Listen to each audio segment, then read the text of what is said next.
नमस्कार दर्शकों, आप सबका हमारे सुनीता भक्ति चैनल में एक बार फिर से स्वागत है। दोस्तों, आज हम श्रावण मास महात्म्य के 23वें अध्याय का वर्णन करेंगे, जिसमें कृष्ण जन्माष्टमी व्रत का वर्णन किया गया है। ईश्वर बोले, हे सनत कुमार, श्रावण मास में कृष्ण पक्ष की अष्टमी को वृष के चंद्रमा में अर्धरात्रि में इस प्रकार के शुभ योग में देवकी ने वसुदेव से कृष्ण को जन्म दिया।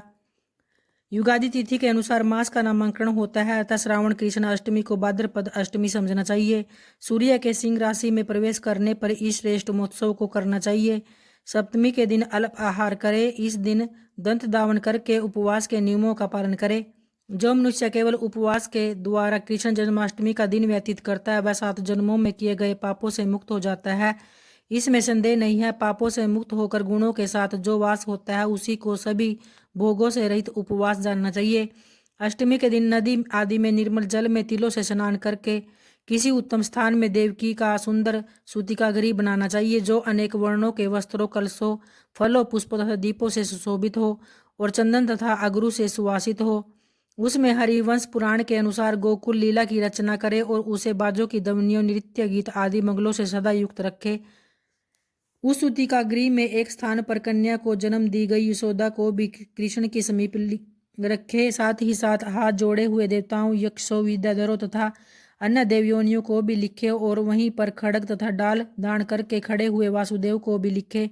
इस प्रकार कश्यप के रूप में अवतीर्ण वसुदेव जी, अदिति स्वरूपा देवकी, शेषनाग के अवतार बलराम, अदिति के अंश से प्रादुर्भूत यशोदा, दक्ष प्रजापति के अवतार नंद, ब्रह्मा के अवतार गर्गाचार्य, सभी अप्सराओं के रूप में प्रकट, गोपिका वृंद, देवताओं के रूप में जन्म लेने वाले गोपगण, काल नेमी स्वरूप कंस, उस कंस के द्वारा वज्र में भेजे गए वृषासुर, वत्सासुर, कुवलयापीड़, केसिया आदि असुर, हाथों में शास्त्र लिए हुए दानव तथा यमुना दह में स्थित कालिया नाग, इन सब को वहां चित्रित करना चाहिए। इस प्रकार पहले इन्हें बनाकर श्री कृष्ण ने जो कुछ भी लीलाएं की हैं, उन्हें भी अंकित करके भक्ति प्राण होकर प्रयत्न पूर्वक 16 उपचारों से देवकी इस मंत्र के द्वारा उनकी पूजा करे।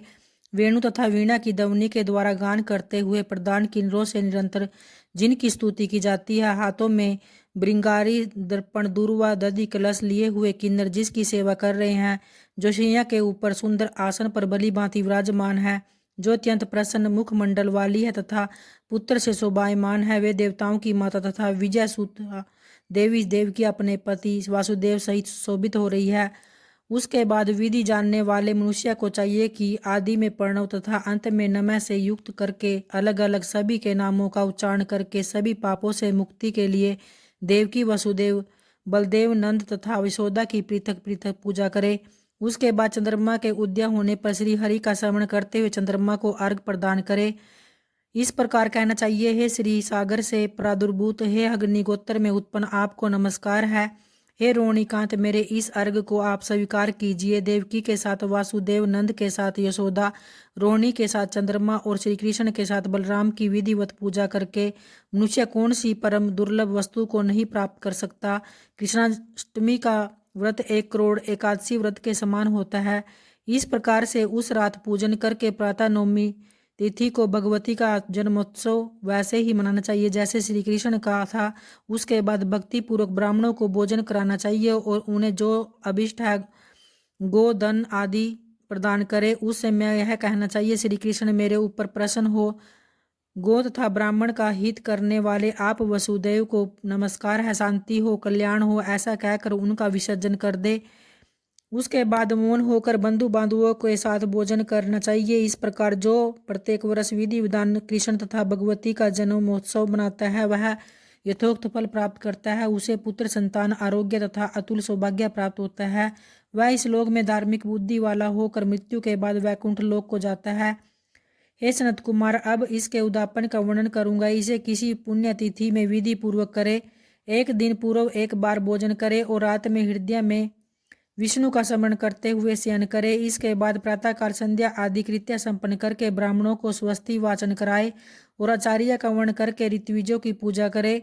इसके बाद वित्त साट्य से रहित होकर एक पल अथवा उसके आधे अथवा उसके भी आधे पल स्वर्ण की प्रतिमा बनवानी चाहिए और इसके बाद रंचित मंडप में मंडल के भीतर ब्रह्मा आदि देवताओं की स्थापना करे।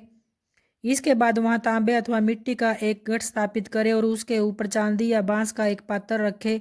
उसमें गोविंद की प्रतिमा रखकर वस्त्र से आच्छादित करके व्यक्ति 16 उपचारों से वैदिक तथा तांत्रिक मंत्रों के द्वारा विधिवत पूजन करे। इसके बाद शंख में पुष्प, फल, चंदन तथा नारिकेल फल सहित शुद्ध जल लेकर पृथ्वी पर घुटने टेक कर यह कहते हुए देवकी सहित भगवान श्री कृष्ण को अर्घ प्रदान करे। कंस के वध के लिए, पृथ्वी का भार उतारने के लिए, कौरवों के विनाश के लिए तथा दैत्यों के संहार के लिए आपने अवतार लिया है। हे हरे, मेरे द्वारा प्रदत्त इस अर्घ को आप देवकी सहित ग्रहण करें। इसके बाद बुद्धिमान को चाहिए कि चंद्रमा को पूर्वोक्त विधि से अर्घ प्रदान करे। पुनः भगवान से प्रार्थना करे, हे जगन्नाथ, हे देवकी पुत्र, हे प्रभु, हे वासुदेव पुत्र, हे अनंत, आपको नमस्कार है। भवसागर से मेरी रक्षा कीजिए। इस प्रकार देवेश्वर से प्रार्थना करके रात्रि में जागरण करना चाहिए। पुनः प्रातःकाल शुद्ध जल में स्नान करके जनार्दन का पूजन खीर, तिल और घृत से मंत्र के द्वारा भक्ति पूर्वक 108 आहुति देकर पुरुष सूक्त से हवन करे और पुनः इंद्र विष्णुवी चक्र में इस मंत्र से केवल घृत की आहुतियां देनी चाहिए। पुनः पूर्णाहुति देकर होम से संपन्न करने के अनंतर आभूषण तथा वस्त्र आदि से आचार्य की पूजा करे। उसके बाद व्रत की संपूर्णता के लिए दूध देने वाली सरल स्वभाव वाली बछड़े से युक्त उत्तम लक्षणों से संपन्न सोने की सींग, चांदी के खूर, कांस्य की दोहनी, माता के पूंछ, ताम्र की पीठ तथा सोने के घंटे से अलंकृत की एक कपिला गौ को वस्त्र से आच्छादित करके दक्षिणा सहित दान करना चाहिए। इस प्रकार दान करने से व्रत संपूर्णता को प्राप्त होता है। इसके बाद ऋतुविज को यथा योग्य दक्षिण प्रदान करे। इसके बाद 8 ब्राह्मणों को भोजन कराए और उन्हें भी दक्षिणा दे। पुनः सावधान होकर जल से परिपूर्ण कलश ब्राह्मणों को प्रदान करे और उनसे आज्ञा लेकर अपने बंधुओं के साथ भोजन करे। हे ब्रह्मपुत्र, इस व्रत का उद्यापन करना कृत्य करने पर तथा बुद्धिमान मनुष्य उसी पाप रहित हो जाता है और पुत्र पौत्र से युक्त तथा धन धान्य से संपन्न होकर बहुत समय तक सुखों का उपभोग कर अंत में वैकुंठ प्राप्त करता है। तो इस प्रकार से श्री स्कंद पुराण के अंतर्गत ईश्वर सनत कुमार संवाद में श्रावण मास महात्म्य में श्री कृष्ण जन्माष्टमी व्रत कथन नामक 23वां अध्याय पूर्ण हुआ। तो प्रेम से बोलिए भगवान शंकर की जय, माता पार्वती की जय। धन्यवाद दोस्तों।